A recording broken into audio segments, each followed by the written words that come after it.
D'ennemis jurés à coéquipiers, contraints et forcés. Ces adolescents thaïlandais ont été enrôlés dans un camp d'entraînement de l'armée. Ici, ils doivent travailler ensemble et oublier qu'ils sont habituellement membres de gangs rivaux de lycées de Bangkok. Ils disent des trucs du genre « Votre école n'est pas cool, elle est faible ».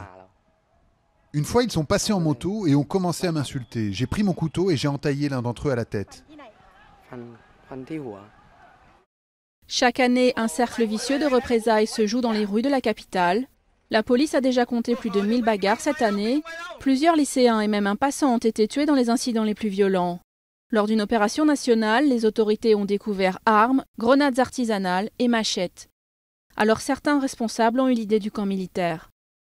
10% des participants, quand ils arrivent au camp d'entraînement, ne sont pas bons. Et quand ils repartent, ne sont toujours pas bons. Ils n'acceptent pas le système. Mais pour 90% d'entre eux, ça va marcher, même si ça veut juste dire qu'ils vont hésiter avant de se battre.